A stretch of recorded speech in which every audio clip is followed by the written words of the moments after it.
할렐루야. 하나님께서 주신 귀한 하루 예배로 시작하는 여러분들을 축복합니다. 기도하겠습니다. 하나님 아버지, 하나님께서 우리를 살려주시고 오늘도 주신 하루 예배로 시작할 수 있도록 인도하심을 감사합니다. 하나님께서 우리에게 주신 이 예배는 하나님과 만나는 장이요, 또 하나님과 연결되는, 하나님과 동행하는 처음 시작임을 알게 하여 주시옵소서. 이 예배를 귀히 여기게 하여 주시고 날마다 머리 숙여 주님께 우리의 삶을 의탁하게 하여 주시옵소서. 주님, 오늘도 이 예배를 통해서 말씀하여 주시고 주시는 말씀을 통해 하나님의 뜻을 온전히 깨닫게 하여 주시옵소서.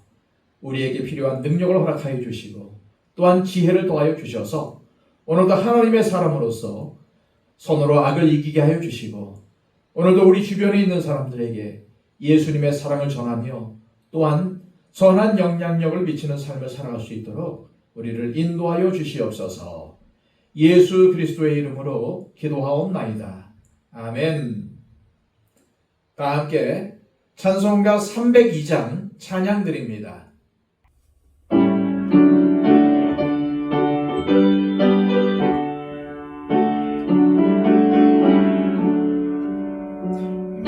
주 하나님 넓고 큰 은혜는 저 큰 바다보다 깊다. 넓고 다추를 끄고 깊은 대로 저 한가운데 가보라. 언덕을 떠나서 창가에 배 띄워 내 주 예수 은혜의 바다로 네 맘껏 져가라. 내 인생을 언제나 거기서 저 큰 바다 물결로 금인 모르는 깊은 바다 속을 한번 헤아려 언덕을 떠나서 창가에 배 띄워 내 주 예수 은혜의 바다로 내 맘껏 져가라. 많은 사람이 얕은 물가에서 저 큰 바다 가려다가 잘싹거리는 작은 파도 보고 마음이 약하여 못 가네. 언덕을 떠나서 창가에 배 띄워 내 주 예수 은혜의 바다로 내 맘껏 져가라. 자 곧 가거라. 이제 곧 가거라. 저 큰 은혜 바다 향해 자 곧 내놓을 저 깊은 대로 바람망망한 바다로 언덕을 떠나서 창가에 배 띄워 내 주 예수 은혜의 바다로 내 맘껏 져가라. 이 시간 우리에게 주시는 하나님의 귀한 말씀은 신약성경 요한일서 5장 1절에서 3절까지의 말씀입니다. 신약성경 392쪽입니다. 예수께서 그리스도이심을 믿는 자마다 하나님께로부터 난 자니 또한 낳으신 이를 사랑하는 자마다 그에게서 난 자를 사랑하느니라. 우리가 하나님을 사랑하고 그의 계명들을 지킬 때에 이로써 우리가 하나님의 자녀를 사랑하는 줄을 아느니라. 하나님을 사랑하는 것은 이것이니 우리가 그의 계명들을 지키는 것이라. 그의 계명들은 무거운 것이 아니로다. 아멘.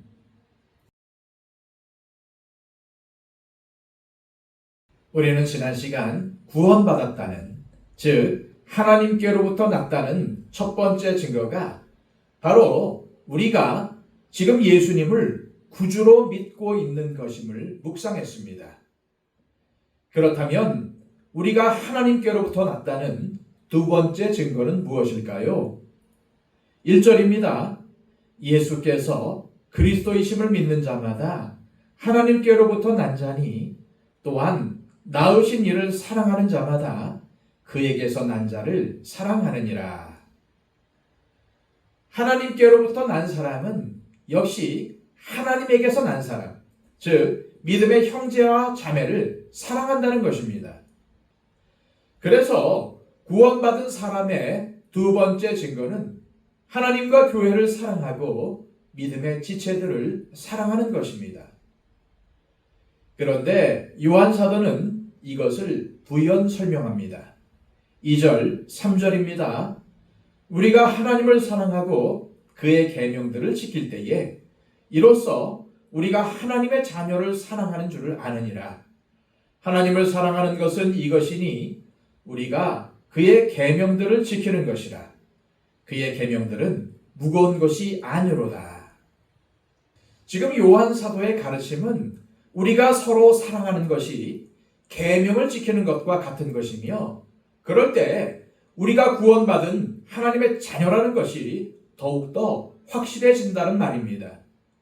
그런데 문제는 서로 사랑하라는 이 계명에 순종해서 서로 사랑하는 것이 우리에게 부담이 되고 힘든 일이냐는 것입니다. 다시 말해서 형제를 사랑하는 것이 이를 악물고 힘써 견디어내야만 하는 일이냐는 말입니다. 우리는 요한 사도가 하나님의 계명을 지키는 일이 무거운 것이 아니라는, 힘겹고 고된 것이 아니라는 선언에 주목해야 합니다. 그러니까 거듭난 그리스도인으로 살아가는 것이 처절한 삶이 아니라는 말입니다. 우리가 주님의 계명에 순종하는 것은 사랑을 실천하는 것입니다. 그런데 우리가 서로 사랑하면 어떻게 됩니까? 훨씬 더 행복해집니다. 우리가 불행한 이유는 사랑하라는 주님의 말씀에 순종하지 못하고 서로 미워하고 시기하고 다투고 분쟁하며 살기 때문입니다. 그리고 이 모든 분쟁의 배후에는 타락한 인간의 욕망이 있고 그 욕망의 배후에는 어두움의 세상 주관자인 마귀가 있는 것입니다.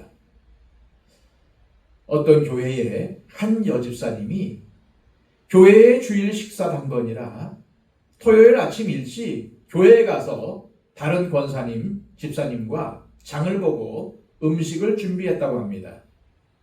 그렇게 식사를 준비하고 뒷정리를 하는데 다른 권사님이 병문안 때문에 먼저 가시고 친하게 지내는 다른 집사님과 이런저런 이야기를 나누었는데 오랜만에 참 좋은 시간이었다고 합니다. 다 마치고 집에 돌아오는 길에 이 집사님은 먼저 병문안 때문에 가신 권사님에게 오늘 수고 많으셨다고 푹 쉬고 내일 만나자고 전화를 했는데 그것이 문제가 된 것입니다.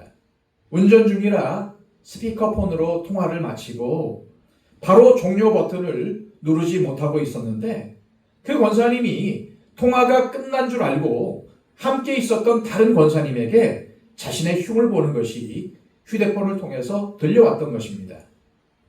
그런데 그 내용이 그 권사님이 이 여집사님과 다른 사람 사이에 일어난 일을 가지고 이 여집사님을 무지 뒷담화하면서 책망했던 것입니다. 이 여집사님을 뒷담화한 권사님은 이 여집사님이 어릴 때부터 교회에서 언니라고 부르며 친하게 지냈던 사람이었고 말이 많고 오지랖이 넓긴 해도 남같지 않은 각별한 마음을 가지고 있었던 권사님인데 자신의 앞에서는 친한 척하고 뒤에서는 자신의 흉을 보고 다녔나 싶은 것이 화를 참기 어려웠다고 합니다. 그런데 이 여집사님은 상대하지 말자라는 결론을 내렸다고 합니다. 올해 하나님께서 자신에게 침묵, 인내, 기도하라는 말씀을 주셨는데 정말 그렇게 해야겠다. 그리고 나 또한 내 잣대를 가지고 다른 사람들을 판단하지 말고 나 때문에 아파하는 사람이 있는지 돌아봐야 되겠다. 결단했다고 합니다. 이처럼 함께 교회 공동체를 이루고 서로 사랑한다는 것이 얼마나 어려운 일입니까? 그런데 그리스도인이 되었다는 것은 전에 없었던 새로운 가족이 생겨난 것입니다. 하나님의 새로운 가족입니다. 그 가족과 함께 서로 사랑하며 섬기며 나누고 베풀면서 살아갈 때 하나님은 우리에게 세상이 알 수도 없고 줄 수도 없는 평안을 선물로 주시는 것입니다. 그런데 타락한 우리는 그것을 잘 하지 못합니다. 왜 그렇게 남의 허물을 들추는 것을 좋아하는지, 왜 그렇게 다른 사람의 뒷담화가 즐거운지 모릅니다. 무슨 일이든지 좋아서 하는 일은 즐겁습니다. 사랑해서 하는 일은 기쁨을 줍니다. 어떤 남편이 태어나서 처음으로 아내를 위해 미역국을 끓였다고 자랑한 것을 어떤 글에서 읽었습니다. 음식을 할 줄 모르는 사람이 인터넷을 뒤져서 레시피를 찾아 아내가 일어나기 전에 미역국을 끓여서 아내 생일상을 차렸다는 것입니다. 그랬더니 아내가 정말 맛있다고 하며 먹었다는 것을 자랑한 것입니다. 왜 이러는 것일까요? 아내를 사랑해서 뭔가를 했다는 것이 스스로 대견하고 자랑스러운 것입니다. 이처럼 좋아해서 사랑해서 하는 일은 지겹거나 고통스럽지 않습니다. 사랑 없이 하는 섬김과 봉사야말로 지옥인 것입니다. 가끔 택시나 버스와 같은 대중교통을 이용할 때 운행을 기쁨으로 하는 운전사와 그렇지 못한 사람을 만납니다. 사명감 없이 그저 먹고 살기 위해서 하는 사람은 매사에 전투적입니다. 그리고 어떻게든 접촉사고라도 나서 쉬면서 월급 받기를 원합니다. 그러니 손님들에게 친절할 수가 없습니다. 무슨 일만 생기면 큰 소리가 나고 다투고 화를 냅니다. 바로 이런 삶이 스스로에게 지옥을 만드는 삶입니다. 그런데 주님께서 우리에게 서로 사랑하라는 계명을 주신 것은 그 계명을 지키는 것이 우리에게 행복을 주기 때문입니다. 그러므로 이 계명은 무거운 것이 아닙니다. 하나님께로부터 난 사람은 주님께서 주신 계명에 순종하는 사람이며 하나님을 사랑하고 이웃을 사랑하는 사람입니다. 교회를 사랑하고 믿음의 형제와 자매를 사랑하는 사람입니다. 주님께서 우리에게 기대하시는 열매는 바로 사랑이라는 것을 기억하십시오. 지금 교회를 사랑하고 형제와 자매를 사랑하는 그 사람이 하나님께로부터 난 사람입니다. 그런데 문제는 우리가 우리의 의지만으로는 서로를 사랑할 수 없다는 것입니다. 우리는 다 연약함과 부족함을 가지고 있습니다. 그래서 우리의 의지만 가지고서는 서로를 사랑하기에 너무나도 부족한 사람들입니다. 그래서 먼저 하나님을 사랑하라고 말씀하시는 것입니다. 하나님의 영이신 성령께서 우리에게 사랑할 힘을 주셔야 우리가 서로 사랑할 수가 있는 것입니다. 우리가 가진 재물을 나누고 시간을 나누고 재능을 나누고 칭찬이나 사랑의 말로 격려할 수 있는 이 모든 것들이 하나님을 사랑하는 그 마음에서 출발합니다. 우리 안에 계신 성령님께서 우리를 사랑으로 충만하게 하셔야 비로소 우리가 다른 사람들의 허물을 덮어주는 사랑을 할 수 있게 되는 것입니다. 그러므로 우리는 먼저 성령으로 충만해져야 합니다. 하나님을 사랑해야 합니다. 그것이 답입니다. 그러기 위해선 하나님의 말씀에 충실해야 합니다. 말씀을 사랑하여 가까이 하고 기도하기를 즐거워해야 합니다. 거기에 우리의 의지도 드려야 합니다.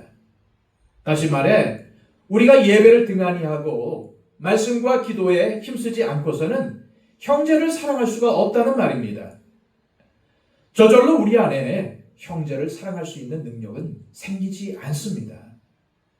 그래서 하나님을 사랑하는 것이 늘 먼저입니다. 하나님을 진정으로 사랑해야 형제와 이웃을 사랑할 수 있는 것입니다.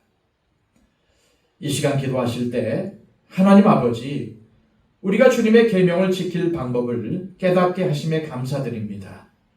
부족하고 연약하지만 먼저 하나님을 전심으로 사랑하게 하시고 그 사랑에 힘입어 형제와 이웃을 사랑할 수 있도록 우리를 인도하여 주옵소서. 기도하시기 바랍니다. 111 기도를 통해서 우리 주변에 있는 또한 우리의 이웃과 우리 사회와 나라를 위해서 그리고 또한 세계를 위해서 중보해 주시고 특히 초청 대상자들의 변화를 위해서 기도해 주시기를 바랍니다. 다 함께 기도하겠습니다.